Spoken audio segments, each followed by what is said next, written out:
too that with if you've been following the news with the people coming over here to watch soccer games from all over the world, and they're shocked that America has so much patriotism. They're shocked by how nice America is, how friendly people are. You know, like, could have fooled me.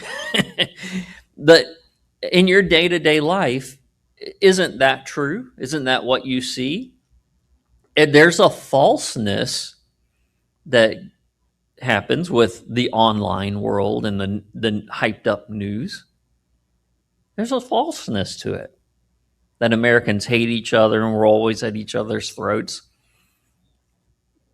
There's some extreme politicals people out there that they are very hateful, but that is not by any means what America is. And hopefully we get back toward what we should be as patriotic citizens of a country. Now, there's a lot of talk about nationalism. You've heard that term, and you've probably even heard the term Christian nationalist.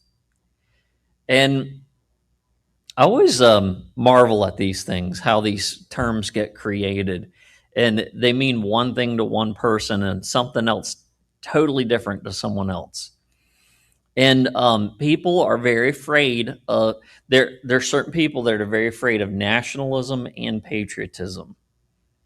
They think they're bad, in and of themselves bad. And then we're like, well, how could loving your nation or feeling patriotic about your nation or your country, how could that be bad? And in fact, patriotism is merely a type of love. So that in and of itself cannot be bad. Can it be abused? Oh, yeah. And this is what so many people are afraid of. But just because something can be abused doesn't mean get rid of it. I mean, can a husband and wife relationship be abused? Yeah. Can a judge abuse his power? Yes. I know a politician would never abuse their power, right? But I mean, it'd be nice if we could get rid of all of them, but you have to have leaders. There has to be something there.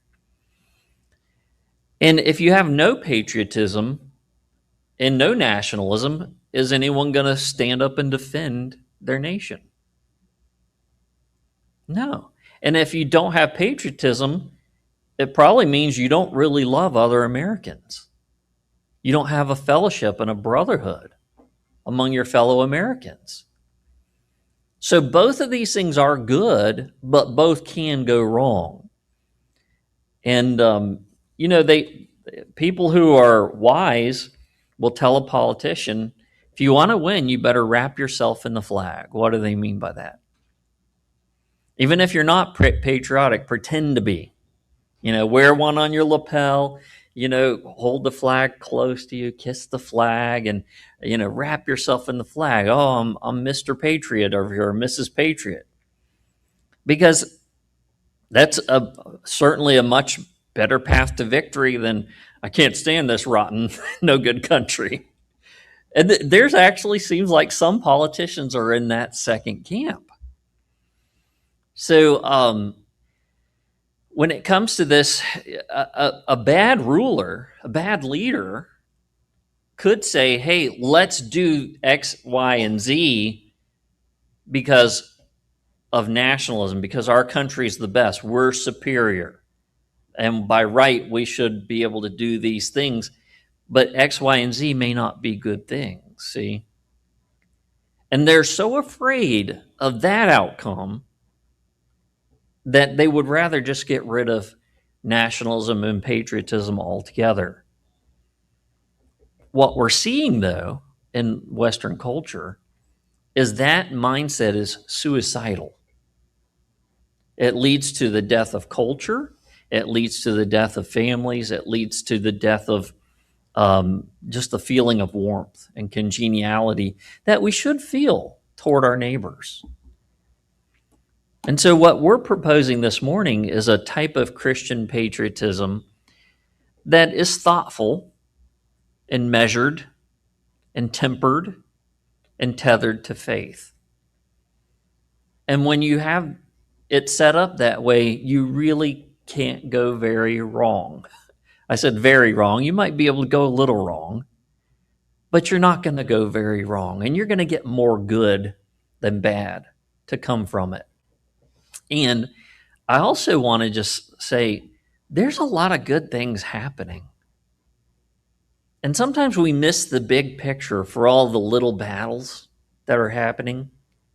And we, in the fog of war, we think we've lost this battle and we lost this battle and we lost this battle. And then you step back and look at it and you come to realize, wait a second. Do we know how long this war has been going on? 2,000 years since the church started.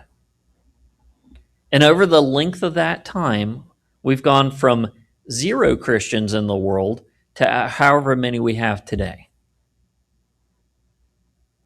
There's a sense in which we are not losing this war. We've been gaining ground the whole time. It is gained over here, and sometimes it's gained over there, and we don't recognize what's going on because we're in the thick of it. We're in the fog of war, so to speak. So we need an honest assessment of history. And then I think, and really, I wish this could get out to more Americans. Americans, we cannot fix the past. This country is not perfect, has not been perfect, and never will be perfect. It was aspirational that the founders in our founding document, the Constitution, said in order to form a more perfect union. More perfect means not perfect, but better than what we had before. And hopefully that down the road, it'll be better than what it is today.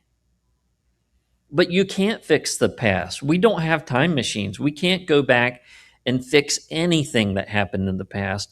All that we can do is make today better and tomorrow brighter. That's all we can do.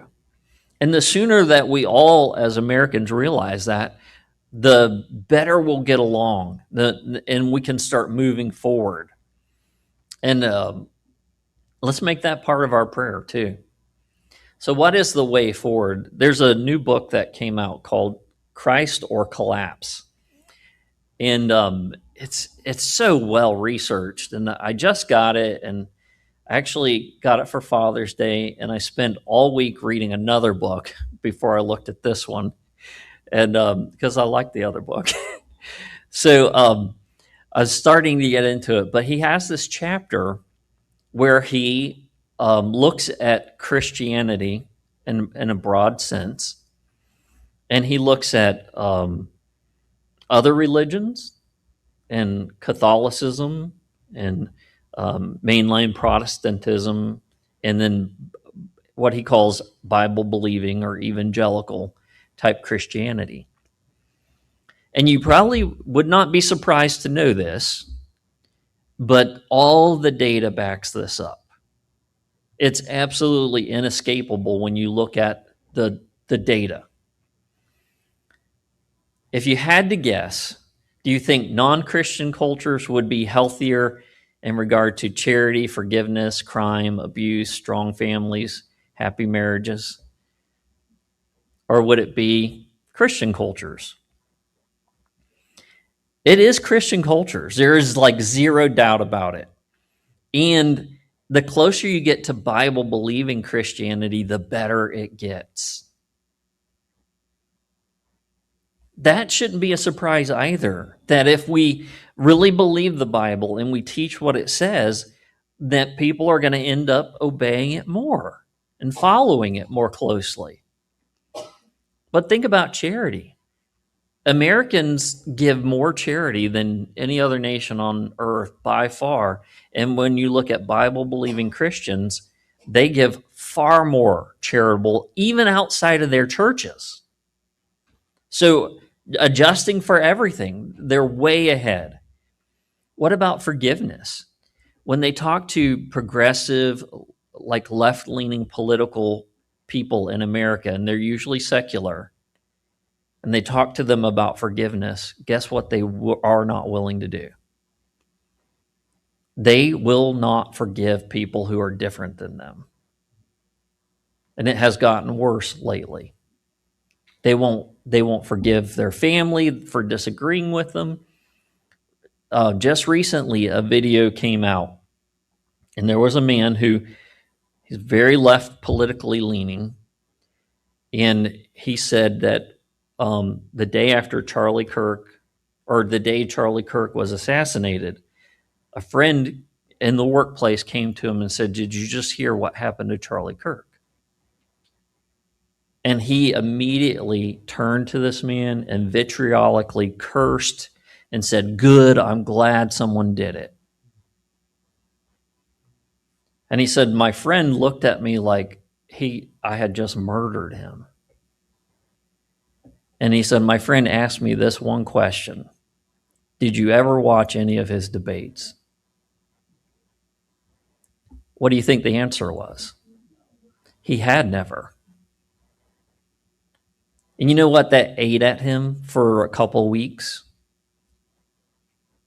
And then he finally went and watched, and he was shocked that Charlie Kirk was completely different from what his people, the information had been fed to him. He broke down in tears just talking about this. And he said, "I called my father, who I had been estranged in 10 plus years. I made up with my father."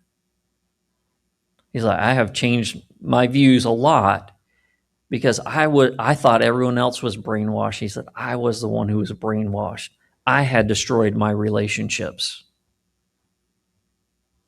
based on these things." And so that's where we're at. I mean, we should practice forgiveness even for those who don't agree with us, who would consider themselves our enemies. We need to be careful about retaliating with similar attitudes. That's not the way to go. We need to have better ideas and better attitudes. Well, what about crime? Um, I've said this for a long time, but imagine you're in maybe a bad part of an inner city. Maybe you went to a Cubs game down in Chicago, and it's late, it's let out, it's dark, and you see a group of teens headed toward you, and they're a little rowdy, young men. What would your instinct be? Be a little concerning sometimes. You don't know, right? Maybe you attempted to cross to the other side of the street. But what if you noticed they were coming out of a church and several of them were holding Bibles? All of a sudden, I have zero concern that I'm going to be accosted or anything bad is going to happen. Zero. It just dropped from, possibility 85% to zero. And anyone who's honest would say so. But now they have more statistics on this. They've started analyzing it. People who raised in a Bible believing setting almost never commit crimes. It's like nearly nothing. And we know that anyone can possibly go bad, but happier marriages, stronger families, in non-religious non-Christian marriages, abuse rates worldwide for women are about 30 to 40%. 30 to 40% of women worldwide are abused in marriage. In Bible believing Christians, it's below 10%. That's still too high. But it's way, way less. The marriage situation is better. The family situation is better. So you put every conceivable data point down, then ask yourself, why do we have governments actively engaged in opposing biblical Christianity? If you were a government and you wanted good people and good citizens, you would want biblical Christianity. There are answers to this, but none of them are very good. I think the biggest one is that a lot of them have been propagandized into believing that this is bad. These people are backward. They're not progressive. All these mentalities are running through their brain. And oftentimes they just don't know us and they haven't looked at the facts. But some of them know better and they're still opposing it. And I know people who have more of a communist mindset. Their attitude is we can't control these people because they have a higher authority. They believe in God. They follow God first and us second, and we can't be second. We have to be first. But if they were rational and moral people, there's no way they would oppose biblical Christianity. So we also need mutual love and forgiveness. Already talked about that, but getting back, when I was a child, I was taught you love your fellow countrymen. We Americans, we stick together. You attack one of us, you've attacked all of us. That was our attitude. And we certainly want to get back to that. Education reforms. Honestly, this is a big part of it because some of the directions that education has gone has been crazy. And so in a lot of places in this country now, you can direct public funding of education toward other types of programs, Christian schools, private schools. And we're seeing massive shifts in those places of people getting out of the corrupt school systems in certain areas. And, every parent, every family is going to have to make their own. More that we as parents and we as communities and churches can be involved in the education of the next generation, the better it's going to be. And I think a lot of good could come of this. Some bad could come of it too, and it's like something we have to be careful about. But also, this is going to take a long, sustained effort. Again, the battle has been 2,000 years. And when did America start? How long ago? 250 years. And there's a sense in which the colonies were founded before that and led up to the founding of this nation. And in 250 years, a lot of things have happened. Not all good, but not all bad by any means. So today we're going to explore what patriotism looks like for the Christian. Our patriotism or nationalism tethered to our Christian faith will help guide us and direct its impulses. So patriotism and nationalism are going to have certain impulses. That's why we need our Christian faith to tether us. If our country heads in the wrong direction, we as Christians are going to have to say, no, we can't go there. That's not what we want to do. And we can use our faith to make those decisions and have wisdom in those areas. Our text that we want to look at is in 1 Peter 2. And we'll just do some commenting here as we go through it. But verse 13, be subject for the Lord's sake to every human institution, whether it be the emperor as supreme or to governors as sent by him to punish those who do evil and praise those who do good. So this very quickly, very succinctly tells you the main purpose of government, which is to protect the innocent and punish the evildoer. And that God has set these things up, and we're to be subject to them. And so America, we have a particular, very interesting form of government. We were the first major modern representative republic. Nothing really was ever like it before.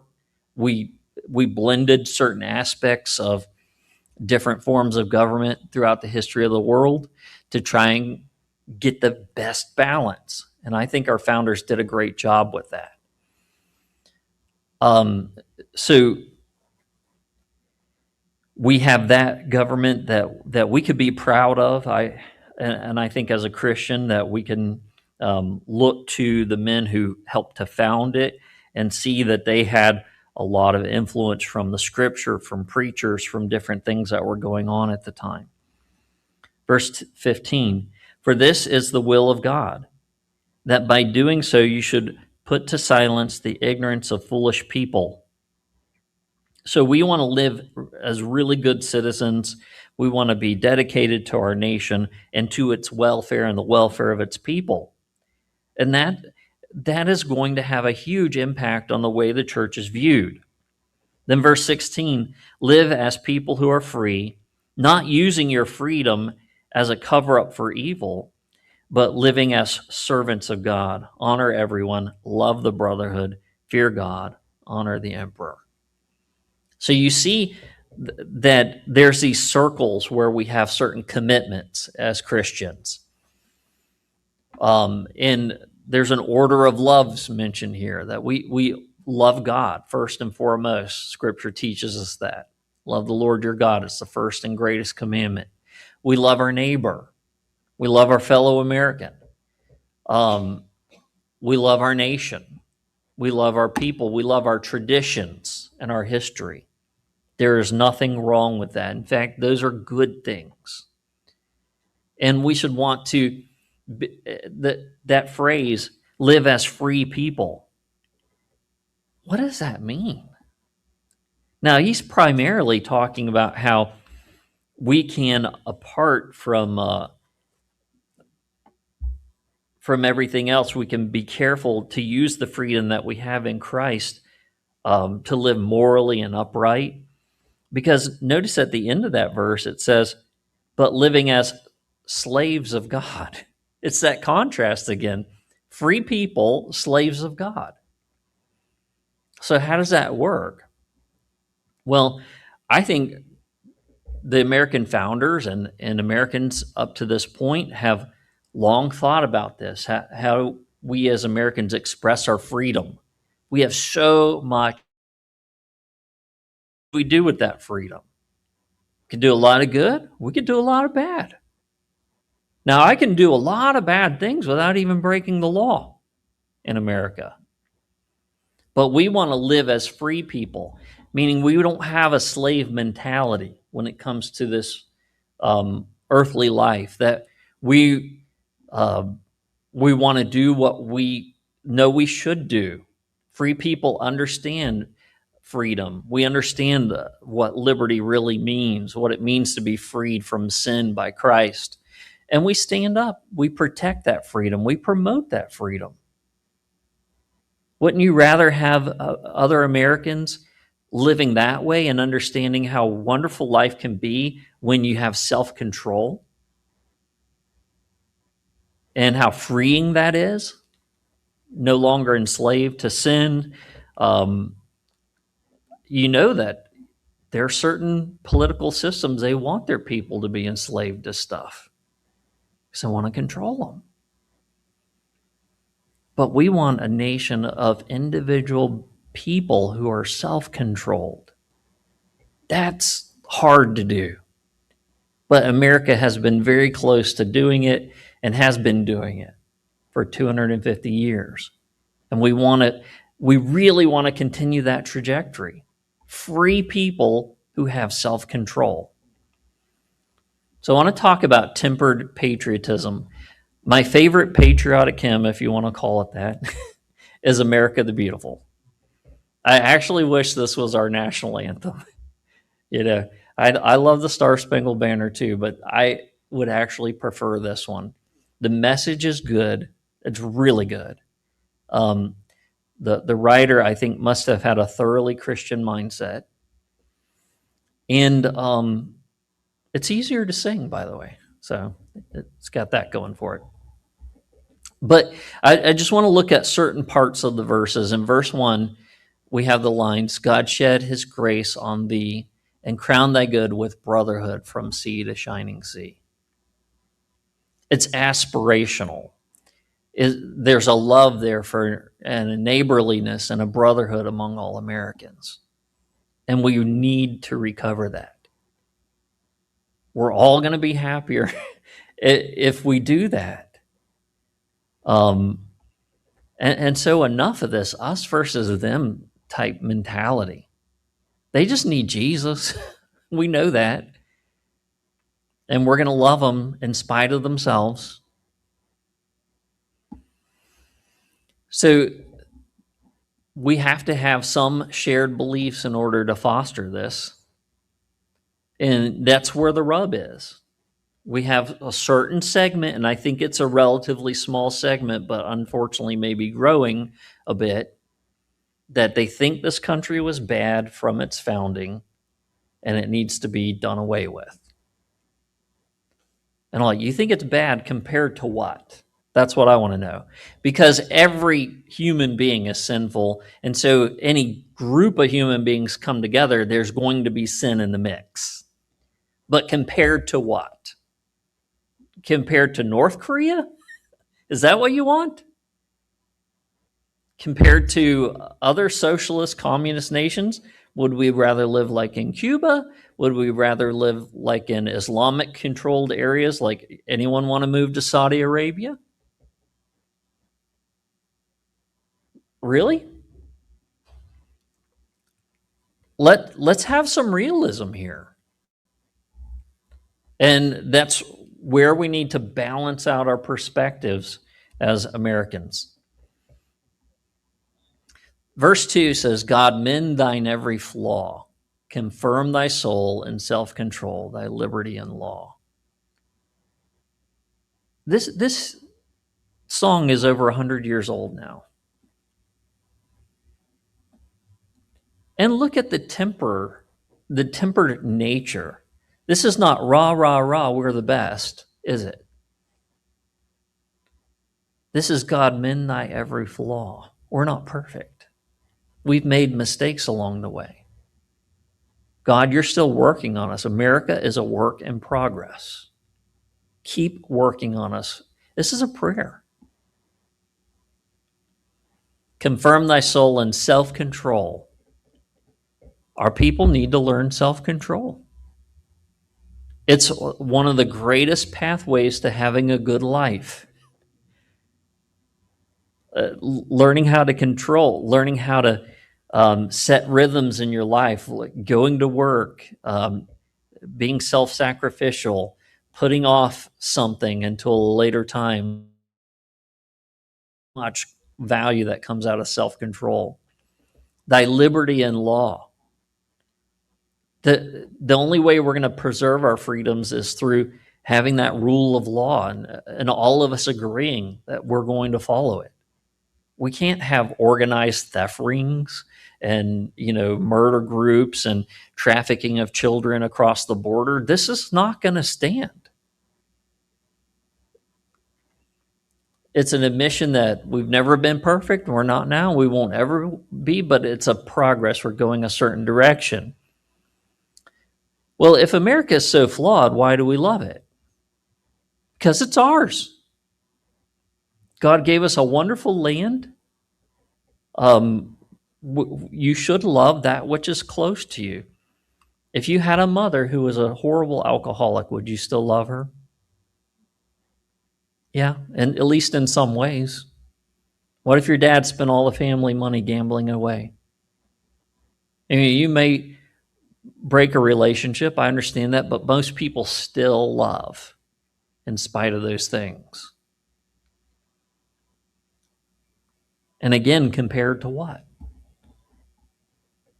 Compared to other things that people have tried, America is really good. Really, really good. So we should have a feeling of love toward it. The third verse, and this last one we'll look at, may God thy gold refine, till all success be nobleness and every gain divine. This is a reminder that the material blessings that we experience in this nation, which are unparalleled in the history of the world. Like right now, it's difficult for young people to buy a house. They're too expensive. That's clear. That problem can be solved.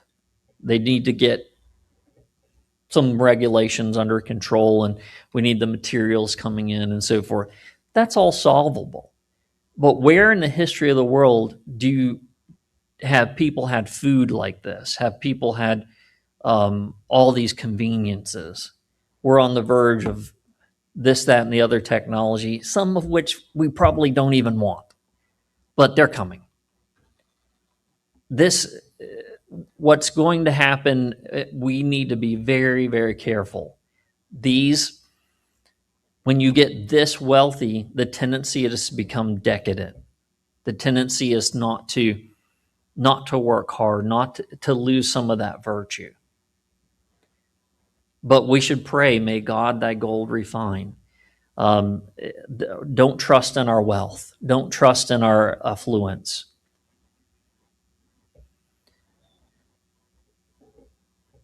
America is at her best when she set an example for others. Ronald Reagan said it on numerous occasions, but that we should be like a city on a hill, shining and putting forth the light of liberty to the rest of the world. And that has happened to a degree. We need to keep liberty going here and burning bright here so that it can continue to be an example to others. And so having concern for what's going on in our own country is extremely important, even more important than being concerned about other countries and other nations. And I do think we should have some concern for both, but our heart's place should be with that's what is closest to us. It's that widening circle. Well, here's some good news. And again, I don't want this to be a drag for anyone. Some of this may shock you because from what I understand, when you tell most Americans these things, they're flabbergasted. They didn't know any of this. And these are just real simple, more long-term things that you can look at. But one, did you know, I've mentioned it, but did you know the U.S. murder rate per 1,000 is the lowest since 1900? In over 100 years. There's less violence being committed, and we're also very much better at saving people's lives when they've been shot or stabbed. So it's a little bit of both. But it's good news nonetheless. There has been a significant drop in crime in just the last year, 2025. It went way down. Then poverty fell worldwide. If you go back to 1990, 2.3 billion people were in just absolute crushing poverty. It's now 831 million. That is a massive drop. It's like almost 2/3 drop, right? 1/4 or 3/4. I mean, it's a big, big drop. Did you know that poverty was going way, way down worldwide? That people who once were starving and hungry and barely getting a meal a day are now doing quite well? This is good news. Where did this come from? Well, it's exporting American ideas, frankly, American technology and other things. So when the U.S. was founded 250 years ago, we were the only representative republic in the world. By the way, we also have the oldest governing document in the world, the Constitution, that's still being utilized. And also, by the way, be very glad it was written 250 years ago and not today. You can sit down and read your Constitution in just a few minutes and get through it. If it were written today, it would be 10,472 pages long, and no one would be able to comprehend any of it. Guaranteed.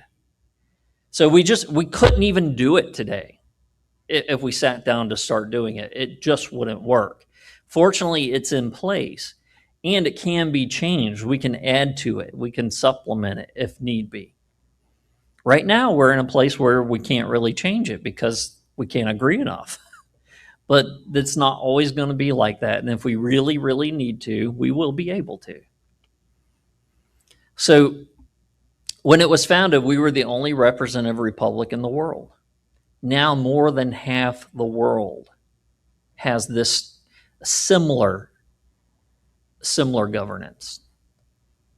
Is it better to live under a representative republic where you can change things through the vote, or under a dictator where you can change nothing?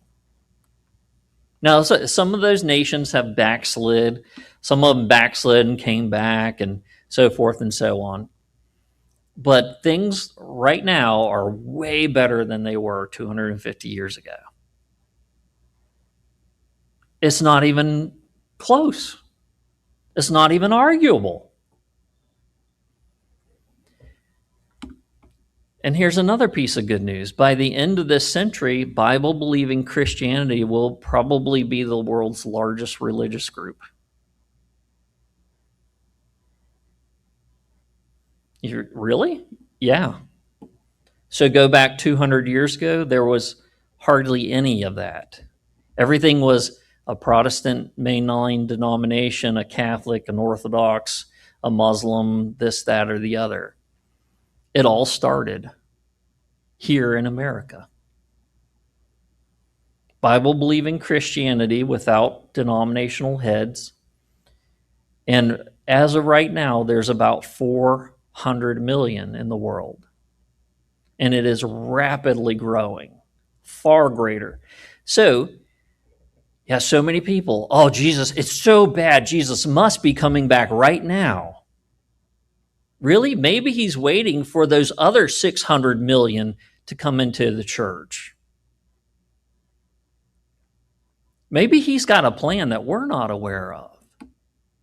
Our field of vision is very small compared to God. Now, he may come back tomorrow. I'm not telling you no. I always say be ready. But I don't think things are as bad as what we think they are. Did you know that Bible-believing churches are growing rapidly in France, in Iran, Sub-Saharan Africa? But you probably knew that. I mean, everywhere. Brazil, which has gone socialist. You think, oh, they're Catholic. They're really nothing. The church is just rapidly growing down there.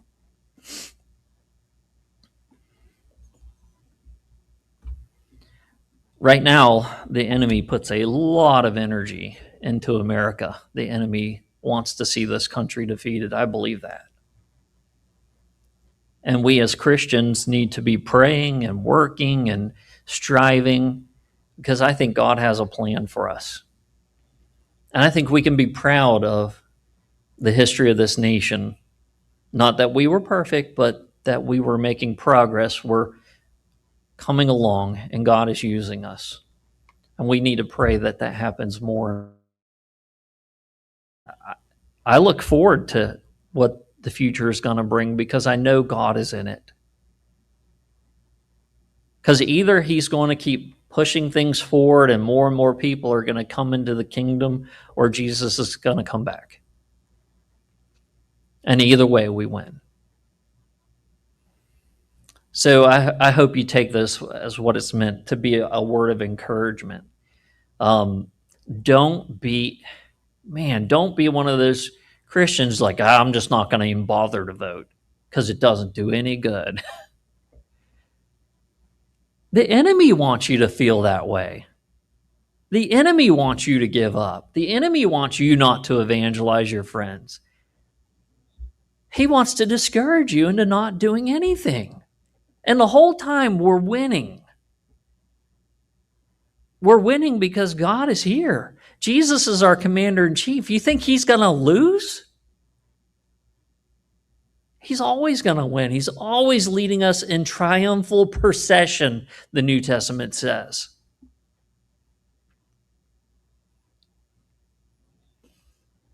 So it is good and proper for a Christian to love their own nation. If you were from England, I would expect you to love England. If you were from Paraguay, I would expect you to love Paraguay. If you're from New Zealand, wherever, I would expect the Christian to love their own nation. C.S. Lewis was talking about patriotism, and he got a little miffed with an old preacher that he knew. And he said, well, Lewis told him every country thinks that their men are the bravest and the best, and their people are the most ingenious, and so forth and so on. And the guy looked at him in all seriousness. He said, Lewis, you're right about that. But in England, they really are. I have no problem with people feeling that way as long as it doesn't end up in despising or hatred of people outside of their country. And that's not what we're about in America. We've never been. We're such an accepting country. But when tempered by faith, we can make a wise assessment about our nation. We can see, hey, this is where America needs fixed. These are the things that need to happen. And let our faith inform us of those things. And we should want to see America prosper and morally improve. Isn't that what we want? Stronger families, places where children are nurtured and loved, where husbands and wives get along and love each other, where the divorce rate goes down, where drug use goes down, where alcohol isn't abused as much. We want to see the improvements in all those areas, and we want it to be from the heart. And then God isn't finished with us yet. You could argue all day long, was America founded as a Christian nation? In a way that doesn't even interest me. I believe a lot of those men were Bible-believing men, and they wanted a place where Christianity could flourish. I totally believe that. And we're going to talk a little bit more about that in the next 2 weeks. But one thing that I remember was when they were at an impasse, and it looked like things were going to fall apart. They said, we need to stop and pray. And they said, is it possible for a God who sees even when a sparrow falls to the ground, for a nation to arise without his notice? And what they meant by that was, God is at work here. And you could legitimately say that God is at work in other places and other nations at other times. Yeah, I'll grant you that. But for me, as an American Christian, and Christian first, there's something special about what God did here to bring it all about at the time that he did. And I have no doubt that it has to do with the evangelization of the world and changing things for the better for the people of the world. We really can be a shining city on a hill. And I'll finish with those words. So obviously the invitation is open again. American. We want to be followers of Christ. We want to be followers of his word. We want to obey his word. We want to obey the examples in his word, where people heard the gospel and they're pricked in the heart and they came forward and they wanted to be saved. They wanted to have their sins forgiven, and they were told, you need to repent. You need to turn to the Lord, that times of refreshing would come. And they taught them about Jesus, and the people wanted to be baptized. They said, here's water. Why shouldn't I be baptized? And they would do it day by day. The Lord was adding to their number those who were being saved. And by the way, this is just a small thing, but there's an online publication now. It's used to be paper, called the Christian Standard. And they asked the churches to voluntarily report, hey, what's going on? How you doing? And out of 6,000 plus churches, they can only get like 350 to respond.